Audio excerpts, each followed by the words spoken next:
Okay, അതിനുവേണ്ടി തയ്യാറായിരിക്കുക. വെറും class attend ചെയ്തുകൊണ്ട് മാത്രം നമുക്ക് അതിൻ്റെ റിസൾട്ട് കിട്ടണമെന്നില്ല, ഒരു അറിവ് കിട്ടും, അത്ര തന്നെ. ഓക്കെ, അപ്പോൾ നമുക്ക് അരമണിക്കൂർ കൊണ്ട്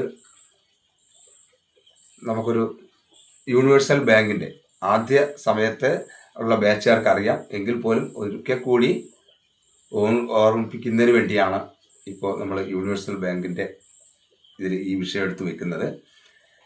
പുതിയ ബാച്ചുകാർക്ക് മനസ്സിലാക്കാൻ വേണ്ടി പറയുകയാണ്. യൂണിവേഴ്സൽ ബാങ്ക് എന്ന് പറയുന്ന നമ്മുടെ പ്രാക്ടീസ് സെക്ഷനിൽ വരുമ്പോൾ യൂണിവേഴ്സൽ ബാങ്ക് എന്ന് പറഞ്ഞൊരു ഗ്രൂപ്പ് ഉണ്ടാവും. ആ ഗ്രൂപ്പിലാണ് നമ്മുടെ ലൈഫിലേക്കുള്ള നമ്മളുടെ പ്ലാനുകൾ, നമ്മുടെ ഇതിലേക്ക് കടന്നു വന്ന പലരും നമുക്ക് എന്തെങ്കിലും ആകണം എന്നുള്ളവരാണ്. ഇതിലേക്ക് കടന്നു വന്ന പലരും എന്തെങ്കിലും ആയവരാണെങ്കിലും അതിനെ കൂടുതൽ ഡെവലപ്പ് ആക്കണമെന്ന് ആഗ്രഹിച്ചവരാണ്. അപ്പോൾ അതിനു വേണ്ടി ഭാവിയിലേക്കുള്ള പ്രവർത്തനങ്ങൾ ചെയ്യുന്നതിന് വേണ്ടി തയ്യാറാക്കിയിട്ടുള്ള ഗ്രൂപ്പാണ് യൂണിവേഴ്സൽ ബാങ്ക്. ഇതിനകത്തായിരിക്കും നമ്മളുടെ ബിസിനസ് പ്ലാനുകൾ, നമ്മളെ മുന്നോട്ടുള്ള ഓരോരുത്തരുടെ ഐഡിയകൾ മൊത്തവും ഡെവലപ്പ് ആക്കാൻ വേണ്ടി പ്രാക്ടീസ് തരുന്ന ഒരു ഏരിയയാണ് ഈ യൂണിവേഴ്സൽ ബാങ്ക് എന്ന് പറയുന്നത്.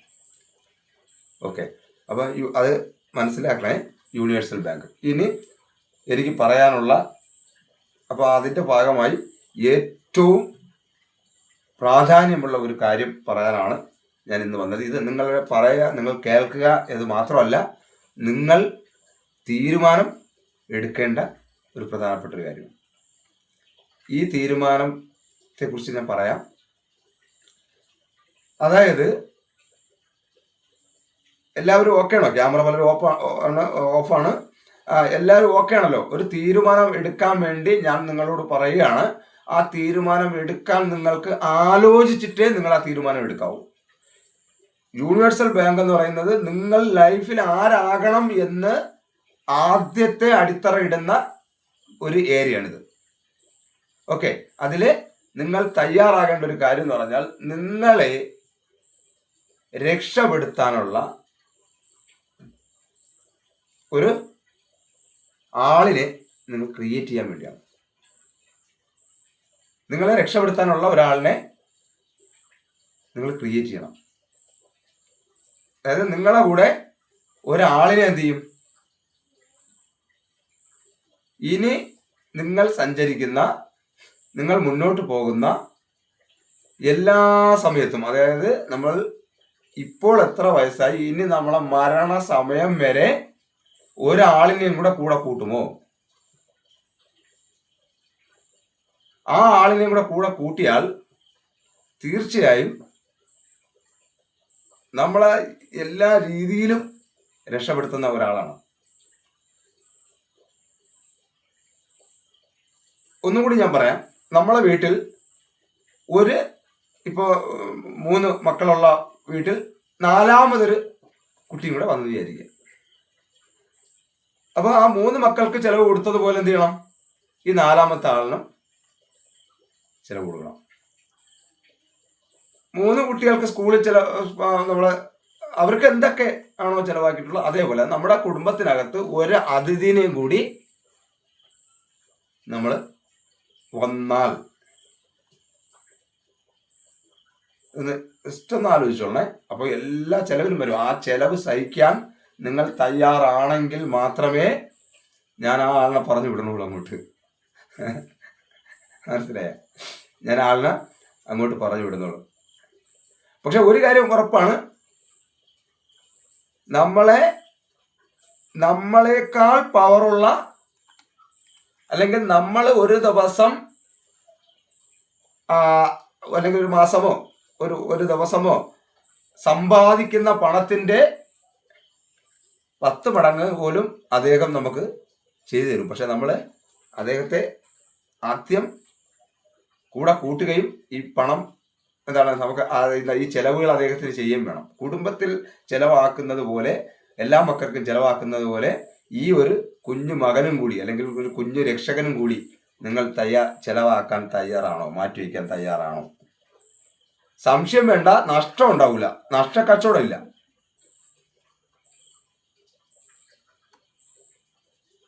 ഇത് ഇപ്പോൾ ഈ യൂണിവേഴ്സൽ ബാങ്കിൻ്റെയൊക്കെ എന്ന് പറയുന്നത് നമ്മുടെ പ്രാക്ടീസ് സെക്ഷനുമായിട്ട് കടന്നു വരുന്നതാണ്. അപ്പോൾ ഇതിലിപ്പം 10ാമത്തെ ബാച്ചുകാർക്ക് ഇപ്പൊ വന്ന പുതിയ ബാച്ചുകാർക്ക് ഇതിൽ കാര്യം ഇല്ലാന്നില്ല കേട്ടോ. ഇതിപ്പോ ഇതിൽ നിങ്ങൾക്ക് എല്ലാവർക്കും കൂടി ഉള്ളതാണ് ഈ യൂണിവേഴ്സൽ ബാങ്കിന്റെ ഇന്നത്തെ തീരുമാനം. ഈ കോഴ്സിൽ വന്നില്ലെങ്കിൽ അല്ല, നിങ്ങളുടെ ബാച്ച് തുടങ്ങിയില്ലെങ്കിലും തീരുമാനം എടുക്കുന്നത് ഇന്ന് തന്നെ എടുക്കുന്നതാണ്. അല്ലെങ്കിൽ അടുത്ത മാസം ഈ മാസം 15-ാം തീയതി തുടങ്ങിയിട്ട് ഇനി ഈ ക്ലാസ് എടുക്കുന്ന പറയരുത്. ഇത് ഇനി ഇങ്ങനെ കറങ്ങി വരും. അപ്പോൾ നേരത്തെ ചിലപ്പോൾ ഇതിൽ 6ാമത്തെ ബാച്ചുകാരും ഇതുവരെയും ആ അതിഥിയെ കൂടെ കൂട്ടിയിട്ടുണ്ടാവില്ല. ഓക്കെ, അവ്യക്തത ഉണ്ടോ? മനസ്സിലായി. പുതിയ ബാച്ചുകാർക്ക് എനിക്ക് ഉള്ള ഒരു ഡൗട്ട് എന്ന് പറഞ്ഞു കഴിഞ്ഞാൽ ഈ വ്യക്തി എന്ന് പറയുന്നത് പേഴ്സൺ ആണോ, മനുഷ്യനാണോ? മനുഷ്യനല്ല. അത് മനുഷ്യനല്ല എന്ന് പറഞ്ഞാലേ പ്രപഞ്ചത്തിൽ നിന്നാണ് ഒരാളിനെ തരുന്നത്.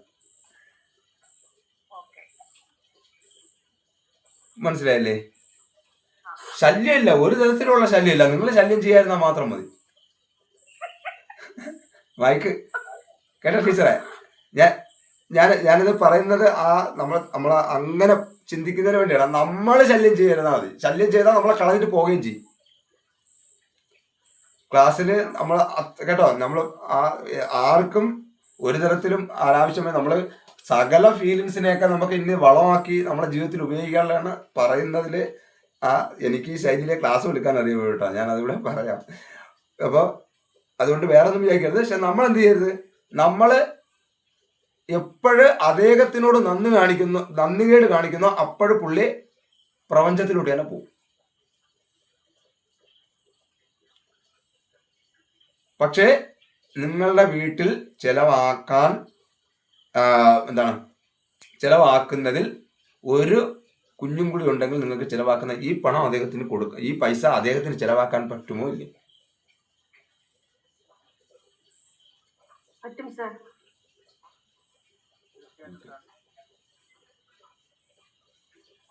തന്നാ മതി. അതെയാ?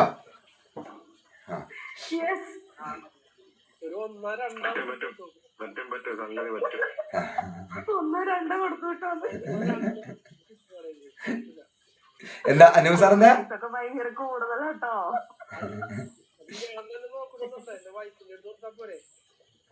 ഇല്ല. അതായത് നമ്മള് ഈ സംഭവം ചെയ്യുമ്പോഴെന്നുള്ള കാരണം എന്ന് പറഞ്ഞു കഴിഞ്ഞാല് നമുക്ക് ഏറ്റവും ഇഷ്ടപ്പെട്ട ആരെ? ഓക്കെ, രണ്ടാമത് ഇഷ്ടം ആരാ?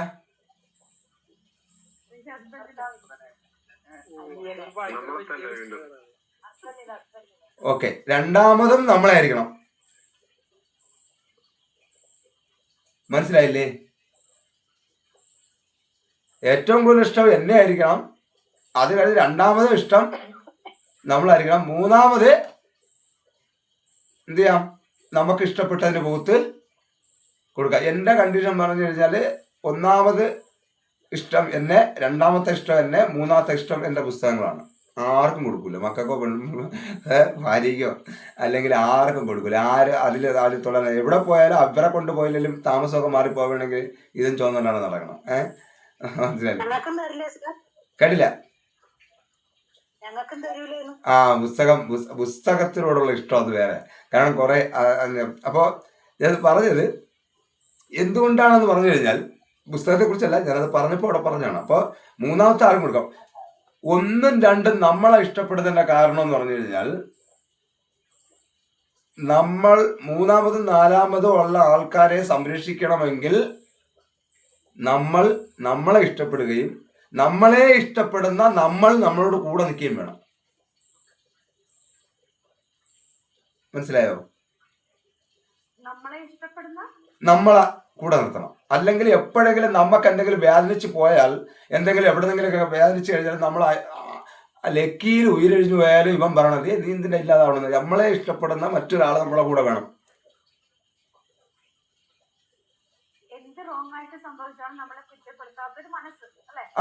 അവ തിരുത്താനായാലും, കാരണം നമ്മൾ ഒരു റേഞ്ചിൽ, അതാണ് ഈ 2 പേരെന്ന് പറയണം. ഈ കണ്ടീഷൻ ഇപ്പൊ ഉദാഹരണം, നമ്മളിപ്പോ നമ്മളെ കുടുംബത്തിന് വേണ്ടി അല്ലെങ്കിൽ നമ്മളൊരു വർക്ക് എന്തെങ്കിലും വർക്ക് ചെയ്യണം.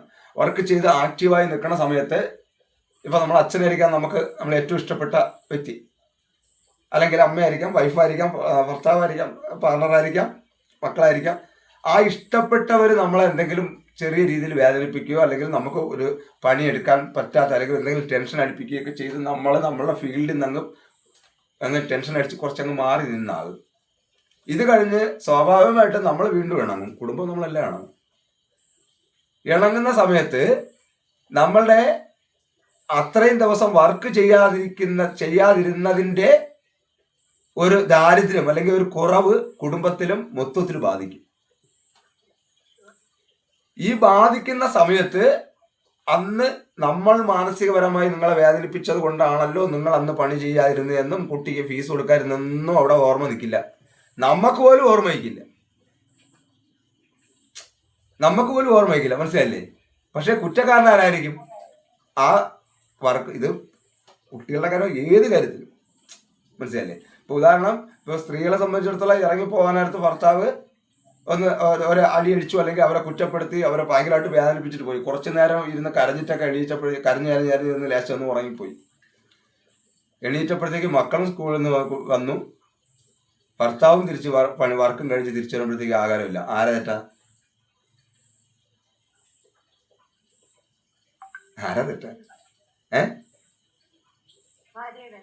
ഭാര്യയുടെ തെറ്റാണ്. സത്യത്തിൽ അതാണോ? കാരണം അതാണ് ഞാൻ പറഞ്ഞത്. അപ്പം നമ്മളെ ലക്ഷ്യത്തിലേക്ക് പിടിച്ചു നിർത്തുന്നതിന് വേണ്ടിയുള്ള ഒരാളാണ് നമ്മളെ ഇഷ്ടപ്പെടുന്ന, അതായത് ഞാനും എന്നെ ഇഷ്ടപ്പെടുന്ന എൻ്റെ ഞാനും. മനസ്സിലായ? ഇതൊക്കെ വെറും തമാശയല്ലേ, ഇതൊക്കെ വെറും കഥയല്ലെന്ന് ചോദിക്കണം. അല്ല, അങ്ങനെ വെക്കരുത് നിങ്ങളത്.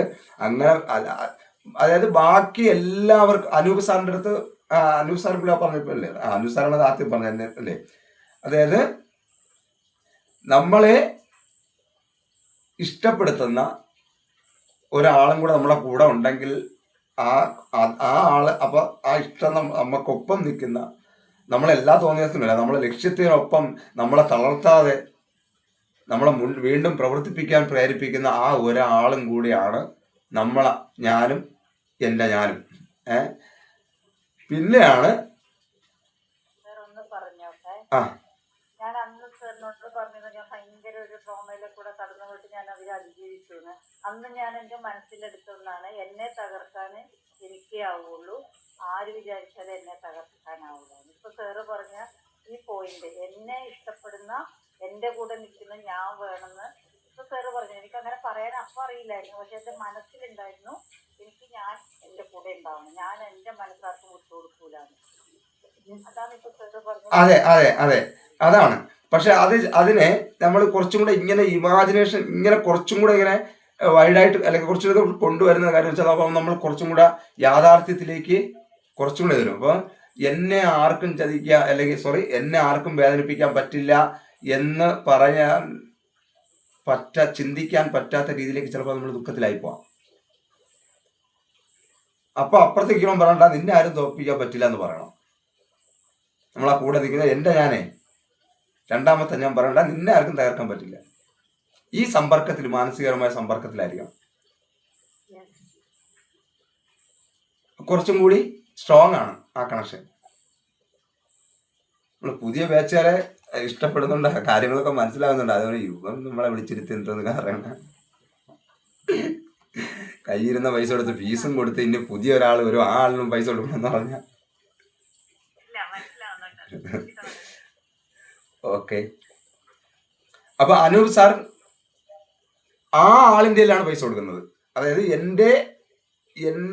എന്നെ ഇഷ്ടം, രണ്ടാമത്തെ എന്നെ ഇഷ്ടത്തിലുള്ള പൈസ കൊടുക്കാനല്ല, ആ ആളിനെയാണ് ആ യൂണിവേഴ്സിൽ നിന്ന് ഏൽപ്പിക്കുന്നത്, ആ ആളിലേക്കാണ് ഏൽപ്പിക്കുന്നത്. അതായത് ശ്രദ്ധിക്കേട്ടോളെ, എനിക്ക് എന്നെയാണ് ഫസ്റ്റ് ഇഷ്ടം, രണ്ടാമത്തത് എന്നെയാണ്, എന്നെ. ആ എന്നയുടെ കയ്യിലാണ് ആ പ്രപഞ്ചത്തിന്റെ സംഭവം കൊടുക്കുന്നത്. അത് ഭാര്യയിലോ മക്കളെയോ, കാരണം മറ്റാർക്കും അല്ല, മറ്റാരുമായിട്ടും തോന്നിയില്ല. ഇവർ രണ്ടുപേരായിരിക്കും, ഞാനും എൻ്റെ ഞാനുമായിരിക്കും ഇതിന്റെ എല്ലാ കാര്യങ്ങളും. ഇത് തകർന്നാലും അതിന്റെ കാരണം ഞാനായിരിക്കണം, ഈ ആളിനെ ഇല്ലാതാക്കിയാലും ആ അത് സാക്ഷി വേണമല്ലോ, അല്ലാതെ ഒറ്റയ്ക്ക് ഇത് കാര്യമില്ല. ഒരാളുടെ സാക്ഷിയുടെ വേണമല്ലോ. ഇത്രയും വലിയൊരു കാര്യമില്ല നമ്മൾ പ്രപഞ്ചത്തിൽ നിന്ന് എടുക്കുന്നത്. ഓക്കെ, ഓക്കെയാണോ? ആ ആളിനെ കൂടെ കൂട്ടോ? അതായത് ഒരു കാര്യസ്ഥാനം അങ്ങനെയാണോ? കേട്ടില്ല. ഒരു കാര്യസ്ഥന്റെ സ്ഥാനം അങ്ങനെയാണോ? കാര്യസ്ഥന്റെ സ്ഥാനം, കാര്യസ്ഥൻ നമ്മൾ ചിലപ്പോൾ കാര്യസ്ഥൻ നമ്മൾ കാണുന്ന കാര്യസ്ഥനുണ്ട്, ഓരോരുത്തരും കാഴ്ചപ്പാടുള്ള കാര്യസ്ഥനുണ്ടല്ലോ. എല്ലാത്തിനും കൺട്രോൾ ചെയ്യുന്ന അല്ലേ? ഫ്രണ്ട് ആയിരിക്കും നല്ലത്. കാര്യസ്ഥനൊരു ആകെ നമ്മളെ നിയന്ത്രിക്കുന്ന ആളായി പോകും അല്ലേ? അങ്ങനെ അതാണ് പറഞ്ഞത്. നമ്മുടെ സ്വഭാവം അനുസരിച്ച്, എന്റെ സ്വഭാവം അനുസരിച്ച് എന്റെ ഞാനിനെ തയ്യാറാക്കണം നല്ലത്. ഞാൻ ഇത്തിരി വഷളാണെങ്കിൽ അയാൾ ഇത്തിരി ഇതിനെയാണ് നമ്മൾ സെൽഫ് ലവ് എന്ന് പറയുന്നത്. അതെ, അത് നമുക്ക് അത് കേട്ടില്ല.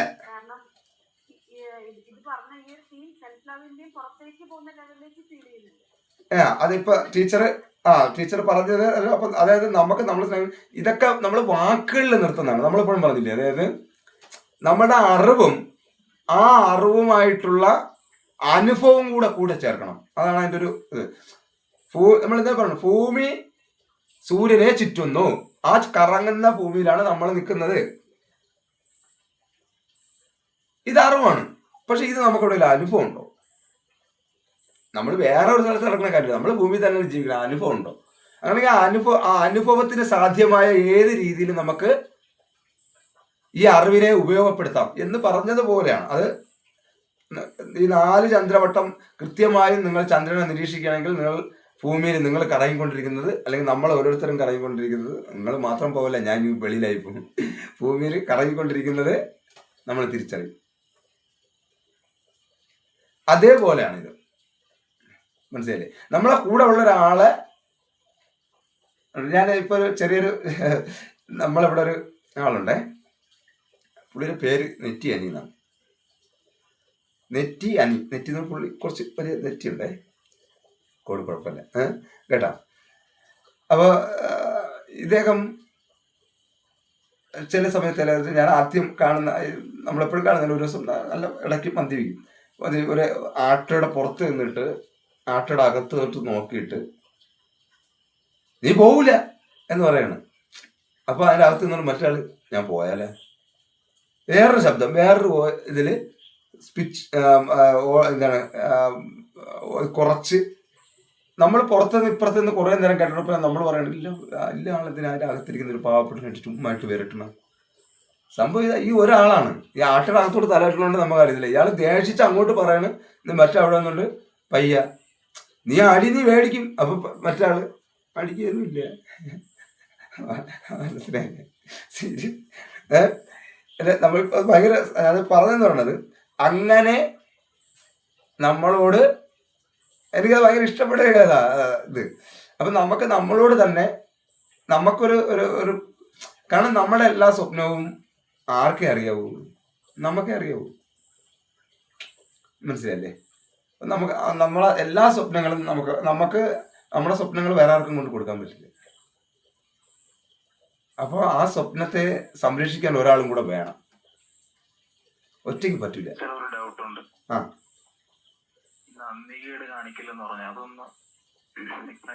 എപ്പോ പറഞ്ഞാണ്? ഫസ്റ്റ് പറഞ്ഞില്ലേ നിങ്ങളെ രക്ഷപ്പെടുത്തുന്ന ആളിനോട് നന്ദികേട് കാണിക്കരുത്. ആ രക്ഷപ്പെടുത്തുന്ന ആളോട് നന്ദികേട് കാണിക്കുന്ന പറഞ്ഞാൽ ആ രക്ഷപ്പെടുത്താൻ വരുന്ന ആളിന് പട്ടിണി കിടരുത്. മനസ്സിലായോ? അല്ല, അതായത് നമ്മൾ ആദ്യം പറഞ്ഞല്ലോ, ഇവിടെ നന്ദികേട് എന്ന് എന്താണ്? ഒരാളിനെ നമ്മൾ പ്രപഞ്ചത്തിൽ നിന്ന് നമ്മൾ എടുക്കുകയാണ്.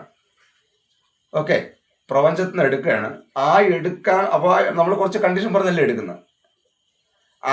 ആ കണ്ടീഷൻ ആണ് പറഞ്ഞത്. നിങ്ങളെ വീട്ടിൽ ഒരു കുഞ്ഞും കൂടി ഉണ്ടെങ്കിൽ അതിന് എന്തൊക്കെയാണോ നിങ്ങൾ മേടിച്ചു കൊടുക്കുന്നത് അത്രയും കാര്യങ്ങൾ ഇയാൾക്കും കൊടുക്കണം. ഓക്കെ, ഇത് നമ്മുടെ ഈ കോഴ്സ് മുമ്പോട്ട് പോകുമ്പോൾ അത്രയും നമ്മുടെ നിലവിലെ ഇപ്പൊ നമ്മളെ സമ്പത്ത് വളരെ കുറവാണ്, ഈ ഇത് വെച്ചിട്ട് ഒരാൾക്ക് എങ്ങനെ കൊടുക്കും, അപ്പോൾ അങ്ങനെ ഒരാളിനെ കൂട്ടണോ, ആ ഒരാളുടെ കൂട്ടിയിട്ട് ഇപ്പം തന്നെ EMI അങ്ങനെ ക്രെഡിറ്റ് കാർഡ് അങ്ങനെ അതിങ്ങനെ ഇതിങ്ങനെ കുറേ സംഭവങ്ങളുണ്ട്, അപ്പോൾ ഒരാളെയും കൂടെ കൊണ്ടുപോയാൽ നടക്കൂ എന്നാണ് വിചാരിക്കുന്നതെങ്കിൽ ശരിക്കും പറഞ്ഞാൽ മുന്നോട്ട് പോകാനേ പറ്റൂല. വേറെ ഒരു തിയറിയും മനസ്സിന്റെ കാര്യങ്ങളൊക്കെ കേട്ടുകൊണ്ട് പോകാനേ പറ്റൂ. നമുക്ക് ആവശ്യമുള്ളത് ഒരാളും കൂടി ഉണ്ടെങ്കിൽ ആ ഒരാളിനും കൂടെ ഉള്ള പണി എടുത്തേ പറ്റുള്ളൂ. അതിനും കൂടെ ഉള്ള ഐഡിയാസ് നമ്മൾ ഉപയോഗിച്ച് നമ്മൾ പണം ഉണ്ടാക്കിയേ പറ്റൂ. അപ്പൊ അതിന് വേണ്ടുന്ന ഇപ്പൊ ഇന്ന് കൊണ്ടുവന്ന ഉടനെ ഒരു കുഞ്ഞ് ജനിക്കുമ്പോഴത്തേക്ക് ഒരു അല്പം അല്പം പാല് മതി, മനസ്സിലായില്ലേ? അപ്പൊ അതേപോലെ ഈ ആളും കുഞ്ഞ് ആ സാർ ഇങ്ങനെ ഈ കാര്യം പറയുമ്പോഴേ പല രീതിയിൽ പറയുമ്പോൾ അതിന് ഒരുപാട് ആശയങ്ങൾ മനസ്സിലേക്ക് വരുന്നുണ്ട്. അപ്പോ ഒരു വിഷയം പറയുമ്പോൾ അതിന്റെ രീതിയിൽ ഒരു ആശയം വരുന്നുണ്ട്, മറ്റൊരു കഥ പറയുമ്പോൾ അതിന്റെ രീതിയിൽ ഒരു ആശയം വരുന്നുണ്ട്. എനിക്ക് മനസ്സിലായ രീതിയിൽ ഞാൻ പറയട്ടെ, അത് ശരിയാണോ എന്ന് ചോദിക്കാൻ വേണ്ടി. സാറ് പറയുന്നത് നമ്മളിപ്പോ ഒരു കാര്യത്തിനെ കുറിച്ച് ചിന്തിക്കാറുണ്ട് പലതും, അല്ലെ? ഒരു വിഷയത്തിനെ തീരുമാനം എടുക്കാൻ വേണ്ടി ചിന്തിക്കാറുണ്ട്. ആ ചിന്ത തന്നെ നമ്മളെ മറ്റൊരാള് നമ്മളിലെ ഇപ്പൊ സാറ് പറഞ്ഞ ഒരാളും കൂടെ ഉണ്ടല്ലോ, അവന്റെ അടുത്ത് സംസാരിക്കും പോലെ നമ്മൾ മനസ്സിൽ ഇമാജിൻ ചെയ്ത് പറയണം, അല്ലെ? ഒരു കാര്യം തീരുമാനിക്കുമ്പോഴും ഒരു കാര്യം ഏൽപ്പിക്കുന്ന സമയത്തും നമ്മളൊരു കാര്യം ചെയ്യുമ്പോഴും നമ്മൾ രണ്ടു പേരുണ്ട് എന്നുള്ളൊരു ബോധം എപ്പോഴും നമ്മളെ മനസ്സിൽ ഉണ്ടാവണം എന്നാണ്. അല്ല അത് വേണം. അതല്ലാതെയാണ് ആ രണ്ടുപേരുണ്ടെങ്കിൽ മാത്രമേ നിങ്ങളെ രക്ഷിക്കാൻ വരുന്ന ആളിനെ പ്രൊട്ടക്ട് ചെയ്യാൻ പറ്റൂ. ഞാൻ പറയുന്ന ആളിനെ എടുത്തില്ല. ഇത് മനസ്സിലായോ ഹൈസാം സാർ? മനസ്സിലായോ? അതായത് ഞാൻ എന്നെ സ്നേഹിക്കുക, അത് അനൂപ് സാർ തുടങ്ങിയത് നല്ലതായി ആ വാക്ക്. അത് ശരിക്കും അത് പറയേണ്ട കാര്യമാണ്. അനൂപ് സാറല്ലേ പറഞ്ഞ വൈഫിന്റെ വൈഫിനെ ഏൽപ്പിച്ചാൽ പോരെന്ന് ചോദിച്ചേ. അതുകൊണ്ട് അത് നല്ല കാര്യമാണ് അത് പറഞ്ഞത്. അതുകൊണ്ടാണ് ഇപ്പൊ ഈ പറയുന്ന ഇത് നമ്മൾ വേറൊരു തലത്തിൽ പറയാനുള്ള കാര്യമാണ്. അത് ഇവിടെ തന്നെ കറക്റ്റായ കാര്യമാണ്. അതായത് അതുകൊണ്ട് പറഞ്ഞു, അതായത് ഞാനും എൻ്റെ കൂടെ ഒരാളും കൂടെ ഉണ്ടെങ്കിലേ ആ ആളിനെ തരുള്ളൂ, എങ്കിൽ മാത്രമേ ആ ആളിനെ എന്ത് ചെയ്യാൻ പറ്റുള്ളൂ, ദുരുപയോഗം ചെയ്യാതിരിക്കുള്ളൂ, അല്ലെങ്കിൽ എന്താണ് നന്ദികേട് കാണിക്കാതിരിക്കുള്ളൂ, ആ ആളിനെ പ്രൊട്ടക്ട് ചെയ്യുള്ളൂ. അത് പ്രപഞ്ചത്തിൽ നിന്നാണ് തരുന്നത്, പ്രപഞ്ചത്തിൽ നിന്നാണ് നിങ്ങൾ കൊണ്ടുവരുന്നത്. അത് നിങ്ങളുടെ കയ്യിൽ വന്ന് നിങ്ങൾ കൃത്യമായിട്ട് 1 വർഷം അദ്ദേഹത്തെ വളർത്താൻ വേണ്ടി നിങ്ങൾ കഷ്ടപ്പെട്ടാൽ പിന്നെ നിങ്ങളുടെ കാഴ്ചപ്പാട് ലെവൽ മാറി. നിങ്ങളെ പ്രൊട്ടക്ട് ചെയ്തോളും ബാക്കിയുള്ള കാലഘട്ടം. പിന്നെ അങ്ങോട്ട് പോകുമ്പോൾ നിങ്ങളെ പ്രൊട്ടക്ട് ചെയ്യുന്നതായിരിക്കും.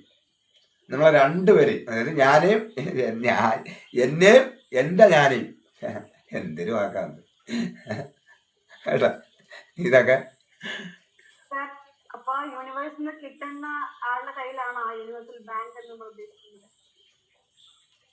അതെ. അപ്പൊ എന്താണ് ആ ആളെന്നുള്ളതിനെ കുറിച്ച് ആണ്. അപ്പൊ അതായത് നിങ്ങൾക്ക് കൺഫ്യൂഷൻ ആവരുതേ. ഞാൻ ആദ്യം പറഞ്ഞ 2 പേരെന്ന് പറഞ്ഞാൽ നമ്മൾ തന്നെയാണ്, അല്ലാതെ യൂണിവേഴ്സലിന്റെ കാര്യത്തില്. ഇതിപ്പോ ഞാൻ പറഞ്ഞ യൂണിവേഴ്സിൽ നിന്ന് ആളിനെ കൂട്ടിയാലും കൂട്ടിയില്ലെങ്കിലും നമ്മൾ 2 പേര് വേണം, എങ്കിലേ നമുക്ക് മുന്നോട്ട് പോകാൻ പറ്റൂ. ഇപ്പൊ നേരത്തെ ടീച്ചർ പറഞ്ഞ പോലെ ഏതൊരു ടെൻഷൻ വന്നാലും ഏതൊരു കാര്യം വന്നാലും നമ്മളെ തന്നെ ക്ലിയർ ചെയ്യാൻ പറ്റും. ഞാൻ പറഞ്ഞത് അല്ലാതെ നിങ്ങളെ രക്ഷകനായിട്ടുള്ള ആള്. അപ്പൊ എല്ലാവരും ഓക്കെയാണ്, ആ ആളെ വളർത്താൻ തയ്യാറാവൂ.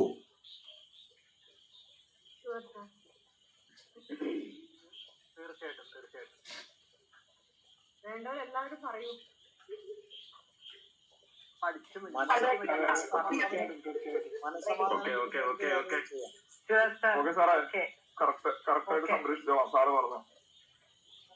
ഓക്കെ നമ്മളുടെ നമുക്ക് ഇതിനിടയില് നമ്മൾ സംശയം ചോദിക്കുമ്പോ കാര്യങ്ങൾ വിട്ടുപോകും. അപ്പൊ അതുകൊണ്ട് നമുക്ക് സംശയം പിന്നീട് ചോദിച്ചാൽ പോരെ എന്നാണ് എന്റെ ഒരു സംശയം പിന്നീട് വെച്ചാൽ ഇതിപ്പോ എനിക്ക് വാക്ക് തന്നാൽ മനസ്സിലല്ലേ? അത് ആ സംശയങ്ങളുള്ളത് പിന്നീട് ചോദിച്ചാൽ മതി. ഇതിന്റെ സെക്ഷൻ ചോദിച്ചാൽ അതെന്താ ഒരാൾ അതായത് ഇപ്പൊ എന്നെ സംബന്ധിച്ചിടത്തോളം 2 പേരാണ് നമ്മളെ രക്ഷിക്കാൻ സാധ്യതയുള്ള ആൾക്കാർ. ഞാൻ ഈ പറഞ്ഞ കഥയല്ല, വേറെ കാര്യമാണ് പറയുന്നത്. മറ്റേ 2 പേരെ കൂട്ടിയണക്കല്ല ഞാൻ പറഞ്ഞത്. 2 രീതിയിലാണ് നമ്മളെ രക്ഷിക്കുക. ഒന്നെന്ന് പറഞ്ഞാൽ നമ്മളൊരു ഒരു കുഴിയിൽ വീണ് കിടക്കണം വിചാരിക്കുക. അവിടെ 2 പേർക്ക് നമ്മളെ രക്ഷപ്പെടുത്താം. ഒന്ന് ആ ഹലോ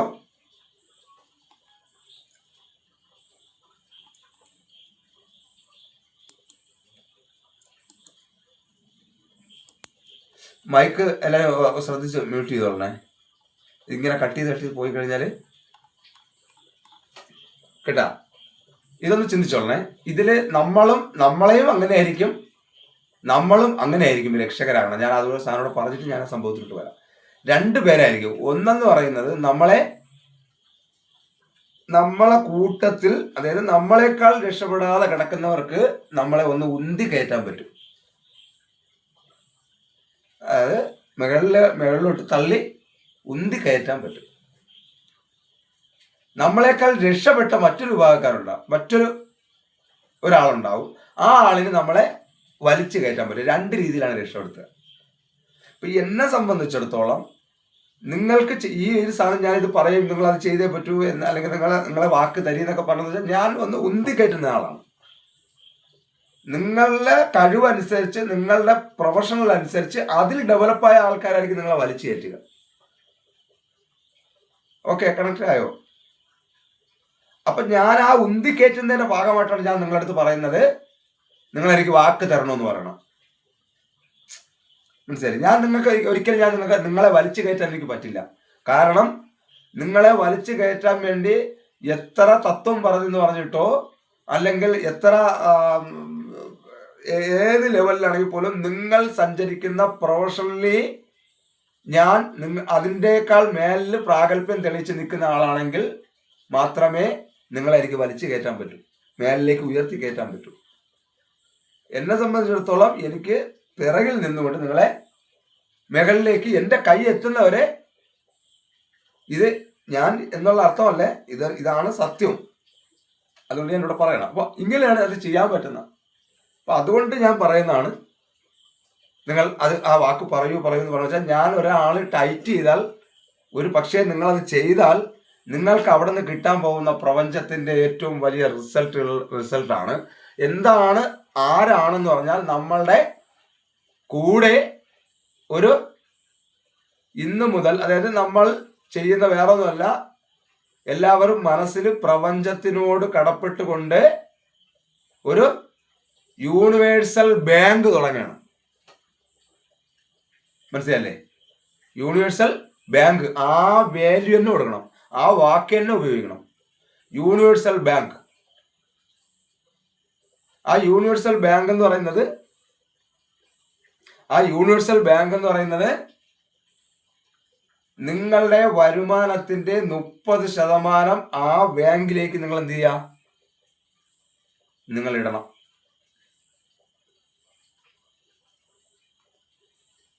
അത് നിങ്ങളുടെ വരുമാനത്തിന്റെ, ഇപ്പൊ ഇവിടെ കടമായിക്കോട്ടെ എന്തായിക്കോട്ടെ, അതിനു വേണ്ടിയുള്ള ഒരു തയ്യാറെടുപ്പ് തുടങ്ങണം. ആദ്യമേ പാല് കൊടുത്ത് കൊണ്ടുവരുന്നത് പോലെ, കുഞ്ഞിനെ നമ്മൾ വളർത്തിയെടുക്കുന്ന പോലെ.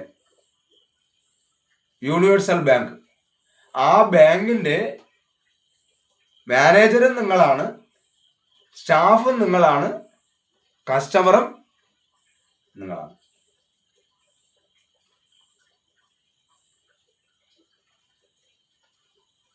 മനസ്സിലായി? ഇത് നിങ്ങളുടെ ജീവിതത്തിലെ വിപ്ലവകരമായിട്ടുള്ള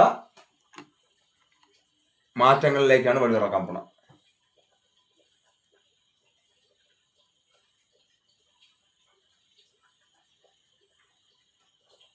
എങ്ങനെയാണ് ആ ബാങ്ക് എന്ന് പറഞ്ഞു കഴിഞ്ഞാൽ, നമ്മളൊരു ബോക്സ് വാങ്ങി, നമുക്ക് ഒരു ബോക്സ്, അതായത് പൈസയെ നിവർത്തി വെക്കാൻ പറ്റുന്ന രീതിയിലായിരിക്കണം.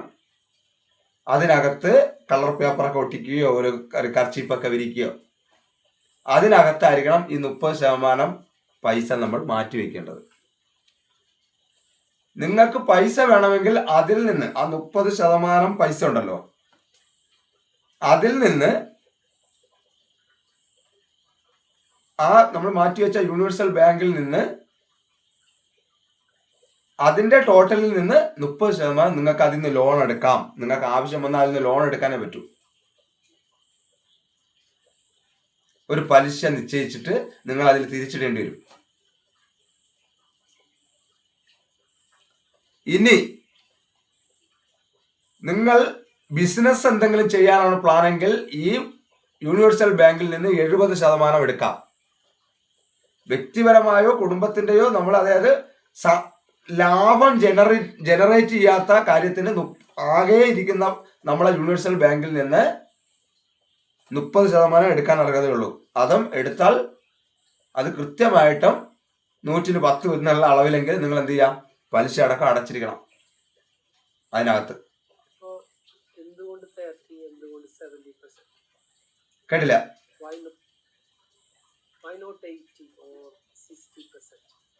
മറ്റത് ബിസിനസിന് വേണ്ടിയാണ്. ബിസിനസിന് വേണ്ടി ആകുമ്പോഴത്തേക്ക് നമുക്ക് അതിനകത്ത് വീണ്ടും ലാഭം ജനറേറ്റ് ചെയ്യാൻ സാധ്യതയുള്ളതാണ്.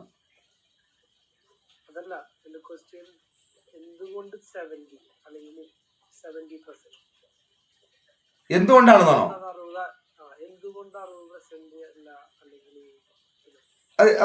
എന്തുകൊണ്ട് എന്നുള്ളതല്ല. അതായത് നമ്മൾ നോക്കുമ്പോൾ 30%, അതായത് ഇപ്പം ഒരു ജസ്റ്റ് നിങ്ങൾക്ക് വേണമെങ്കിൽ അതിനെ എന്ത് ചെയ്യാം, ഒരു 25, അതായത് നമ്മളൊരു മനസ്സിലായില്ലേ. അതായത് ഞാൻ അതിന്റെ അകത്ത് വരുന്ന ഒരു കാര്യം എന്ന് പറഞ്ഞത്, നമുക്ക് അപ്പോഴും 30% അതിനകത്ത് കിടക്കണമെന്നുള്ളതാണ്.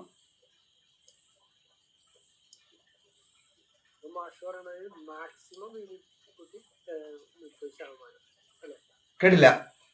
സൗണ്ട് എന്റെ കുഴപ്പമാണോ? ആ, മിനിമം 30% കൃത്യമായിട്ട് മാറ്റണം. അല്ല, 30% നമ്മൾ മാറ്റുമ്പോൾ, ഉദാഹരണം ഈ 30ഉം 70ഉം തമ്മിലുള്ള വ്യത്യാസമാണ് സാർ ചോദിച്ചത്. എനിക്ക് ഒന്നുകൂടെ മനസ്സിലായി. അത് എടുക്കുന്ന കാര്യത്തെ കുറിച്ചായിരുന്നു അല്ലേ സാർ ചോദിച്ചത്? അതായത്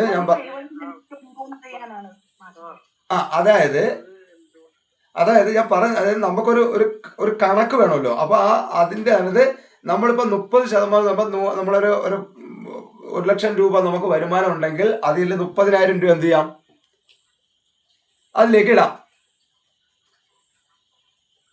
ഓക്കെ, പിന്നിൽ പ്രത്യേകിച്ചില്ല എന്നുള്ളതല്ല.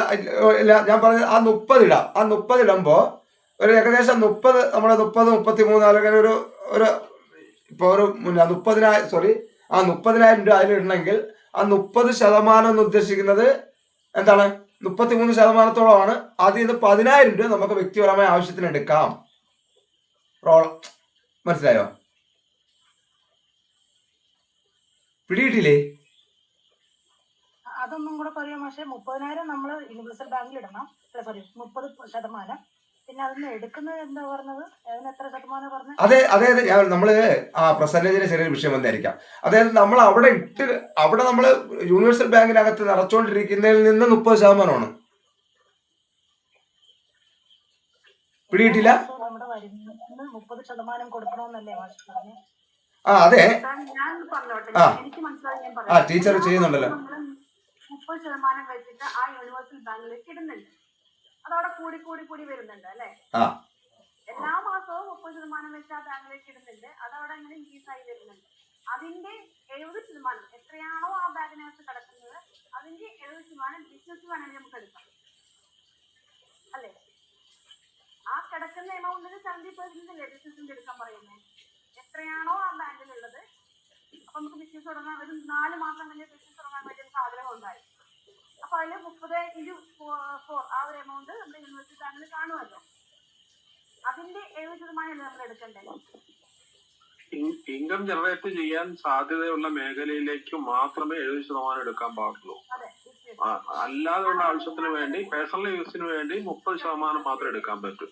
എന്നിട്ട് വിത്ത് ഇൻട്രസ്റ്റ് നമ്മൾ തിരിച്ച് യൂണിവേഴ്സൽ ബാങ്കിൽ തന്നെ കൊടുക്കണം. ഓക്കെ,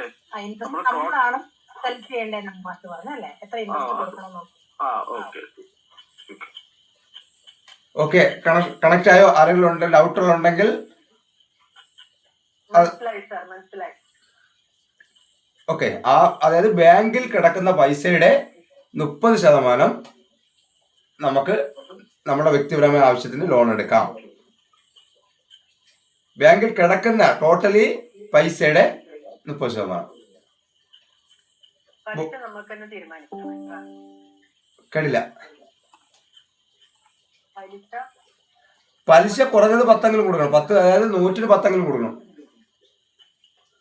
100 രൂപ എടുത്താൽ 10 രൂപയായിട്ട് അതിനകത്ത് ഇടണം. 110. ആ 10 രൂപ 110 അതിനകത്ത് തിരിച്ചെടുക്കണം. ആ മനസ്സിലായോ? ഭയങ്കര ആശയമായിരിക്കും പക്ഷെ അടിപൊളിയായിട്ടുണ്ട്. നമ്മൾ എടുക്കുന്നത് മാത്രം 10 ഇട്ടാൽ എടുക്കാറുണ്ട്, പക്ഷെ ഈ ഇൻട്രസ്റ്റോട് കൂടി തിരിച്ചിടുന്നതിനെ പറ്റി ഒരിക്കലും ചിന്തിച്ചിട്ടില്ല. അടിപൊളി. പക്ഷെ ഈ യൂണിവേഴ്സൽ ബാങ്കിന്റെ മറ്റൊരു മൈക്കോ എല്ലാവരും ഒന്ന് മ്യൂട്ട് ചെയ്തേക്കണേ. സംസാരിക്കുമ്പോൾ മാത്രം അൺമ്യൂട്ട് ചെയ്തിട്ട്. ബോസ് സാറേ മൈക്കോ ഒന്ന് മ്യൂട്ട് ചെയ്തേ സാറേ. പക്ഷേ ഇത് കേട്ടിട്ട് എനിക്ക് തോന്നുന്നത് ചിലപ്പോ ഇതിനു വേണ്ടി തന്നെ എനിക്കൊരു ഫൈനാൻഷ്യൽ അഡ്വൈസർ വെക്കേണ്ടി വരും.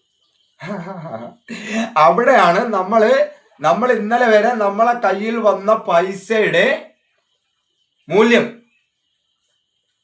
ഇന്നലെ വരെ വന്ന പൈസ നിസ്സാരക്കാരനല്ല. ഞാൻ എന്റെ പഴയ ഒരു വീഡിയോ കണ്ടിട്ടുണ്ടോ? 500 രൂപ വന്ന വഴിയെ കുറിച്ച്. ആ വീഡിയോ ആരെങ്കിലും കണ്ടിട്ടുണ്ടോ? അതില് നമ്മളെ പഴയ വെച്ചല്ല പുതിയ വെച്ച്. സാറൊന്ന് ഷെയർ ചെയ്യണേ. ഒന്നും വിട്ടേ വഴിയില്ല. ഇല്ല മാഷെ, ഒന്നും കണ്ടിട്ടില്ല. ഈ അഭിമുഖം അല്ലാതെ ഒന്നും കണ്ടിട്ടില്ല. നമ്മളെ കയ്യില് അല്ല, അതിന് മുമ്പുള്ളൊരു നമ്മുടെ ആ പൈസ കഥ മാഷൊക്കെ പണ്ടത് കേട്ടിട്ടുണ്ട്. ആ വീഡിയോ ഞാൻ കണ്ടിട്ടുണ്ട്. മായി ഓക്കെ. അല്ല നമ്മളെ പഴയ വെച്ച അല്ലല്ലേ, പുതിയ വെച്ച കണ്ടിട്ടില്ലല്ലോ. വേറെ ഒന്നുമില്ല, ഒരു ചെറിയൊരു ചിന്തയാണ്. അതായത് നമ്മളെ പോക്കറ്റിലിരിക്കുന്ന ഒരു 500 നമ്മളെ പോക്കറ്റിലിരിക്കുന്ന ഒരു 500 രൂപ എടുത്തിട്ട് ആ ആളിനോട് ചോദിക്കണം, മനസ്സിലായില്ലേ, നിങ്ങൾ എവിടെയൊക്കെ പോയിട്ടുണ്ട്, നിങ്ങൾ ഏതൊക്കെ വഴി സഞ്ചരിച്ചു. നമ്മളെ ഓരോരുത്തരും പറയില്ലേ, നമ്മളിങ്ങനെ ജീവിതത്തിൽ ഇങ്ങനെ സഞ്ചരിച്ച് ഒരുപാട് അനുഭവം അറിവുള്ളതാണ്, ഒരുപാട് ഇങ്ങനെ പറയും. നമ്മളെ കയ്യിലിരിക്കുന്ന ഒരു 100-ഓ 500-ഓ ഈവൻ 10 രൂപയെങ്കിലും എടുത്തു വെച്ചിട്ട് അതിനോട് ചോദിക്കണം, നിങ്ങൾ എവിടെന്ന്, നിങ്ങൾ എത്ര പേരുടെ കണ്ണീരൊപ്പിയിട്ടുണ്ട്. ആ ഒരു നോട്ടിനാണ്, ലോക പൈസയോടല്ല, ആ കയ്യിലിരിക്കുന്ന ആ പൈസയോട് ആ ഗുരുവിനോട് ചോദിക്കണം. മനസ്സിലല്ലേ? നിങ്ങൾ എവിടെയൊക്കെ സഞ്ചരിച്ചിട്ടുണ്ട്, നിങ്ങൾ ആരുടെയൊക്കെ ജീവിതത്തിൽ എന്തെല്ലാം സ്വാധീനങ്ങൾ ചെലുത്തിയിട്ടുണ്ട്, നിങ്ങൾ എത്ര കുട്ടികൾക്ക് പുസ്തകങ്ങൾ വാങ്ങിക്കൊടുത്തിട്ടുണ്ട്, നിങ്ങൾ ആ ഒരാളിൻ്റെ അടുത്താണ്, നിങ്ങൾ എത്ര സുഖമില്ലാത്തവർക്ക് മരുന്ന് മേടിക്കാൻ ഉപകാരപ്പെട്ടിട്ടുണ്ട്, നിങ്ങൾ എത്ര ആൾക്കാർക്ക് ആഹാരത്തിന് വേണ്ടി, വിശപ്പിന് നിന്നപ്പോഴത്തേക്ക് ആഹാരത്തിന് വേണ്ടി ഉപകാരപ്പെട്ടിട്ടുണ്ട്, എത്ര പേരെ നിങ്ങൾ മദ്യപാനത്തിന് വേണ്ടി നിങ്ങളെ ഉപയോഗിച്ചിട്ടുണ്ട്, എത്ര പേരെ ഏതൊക്കെ ലെവലിൽ നിങ്ങൾ ഏതൊക്കെ വഴിയാണ് കടന്നു വന്നത്. മീൻകുട്ട മുതൽ, മനസ്സിലായല്ലേ, ആ ഓരോരുത്തരുടെ നിക്കറിലും പോക്കറ്റിലും ബ്രായിലും കംപ്ലീറ്റും ഒരുപാട് അനുഭവങ്ങളുള്ള ആളാണ് നമ്മളെ കയ്യിലിരിക്കുന്ന ആ ഒരു നോട്ട്.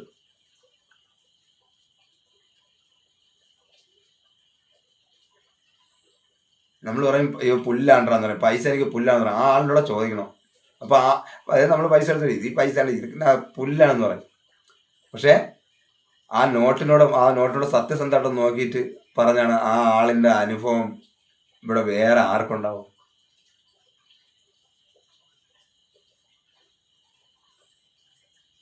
ഇതൊക്കെ യാഥാർത്ഥ്യങ്ങളല്ലേ, സത്യങ്ങളല്ലേ.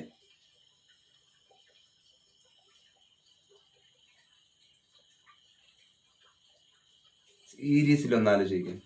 അങ്ങനെയെങ്കിൽ ഇനി നമ്മുടെ കൈകളിലേക്ക് ഈ വരുന്ന ഈ ഇത്രയും അനുഭവ സമ്പത്തുള്ള ഗുരുവിനെ എങ്ങനെയാണ് ഉപയോഗിക്കേണ്ടതെന്നും എങ്ങനെയാണ് നമ്മൾ ഈ യൂണിവേഴ്സൽ ബാങ്കിനകത്തേക്ക് വെക്കേണ്ടതെന്നും ഇതിനകത്തുനിന്ന് തോന്നുന്ന സമയത്ത് എടുക്കുകയല്ല, കൃത്യമായിട്ടും ഇനി മുതൽ നമ്മുടെ ജീവിതത്തിൽ നമ്മൾ പണി ചെയ്ത ഇതിൻ്റെ 30% പോലും ആ പൈസ നമ്മളുടേതല്ല. നമ്മൾ ഇനി അധ്വാനിച്ചതിൻ്റെ ഒക്കെ മൊത്തവും എന്താണ്, ആ 30% 70% മാത്രമേ നമ്മൾ അർഹതയുള്ളൂ. മറ്റത് ആ യൂണിവേഴ്സൽ ബാങ്കിലാണ്. അവന് ആവശ്യം വരുമ്പോൾ നമ്മൾ ആ ആളുടെ ഇത് പോയി എടുക്കാം. കൃത്യമായിട്ട് എഴുതി വയ്ക്കുക. കൃത്യമായിട്ട് നമ്മൾ പലിശ തിരിച്ചിടില്ല എന്നുള്ള കാര്യം നേരത്തെ ചെയ്യൂല, നമ്മൾ അങ്ങ് എടുത്തുകൊണ്ട് പോകുമെന്ന് പറഞ്ഞു. പലിശ ഇടൂല, പൈസ തിരിച്ചും വയ്ക്കൂല. കാരണം എന്താണ്, എഴുതി വയ്ക്കാറില്ല. നമ്മൾ ഇത്ര രൂപ എടുത്തേ, ഇത്ര ഇല്ല. അപ്പൊ കൃത്യമായിട്ടൊരു ബാങ്കിങ് സിസ്റ്റം കൂടി നമ്മൾ പഠിക്കുകയാണ്. അല്ലെങ്കിൽ അവിടെ യൂണിവേഴ്സലിനോടാണ് കടമ. ഈ യൂണിവേഴ്സൽ ബാങ്ക് നിങ്ങൾ എന്തെങ്കിലും ഒരു ഇതിൽ നിന്ന് നിങ്ങൾ എന്തെങ്കിലും ഒരു പ്ലാനുകൾ തുടങ്ങിക്കഴിഞ്ഞാൽ അത് എന്താണ് നിലയ്ക്കാത്ത രീതിയിലേക്ക്, അതായത് നിങ്ങൾക്ക് എപ്പോഴും അതിനകത്ത് യൂണിവേഴ്സലിനെ അർപ്പിച്ചുകൊണ്ടാണ്, യൂണിവേഴ്സലിലേക്കാണ് നമ്മൾ കൊടുക്കുന്നത്. ഹലോ, കേൾക്കാമോ?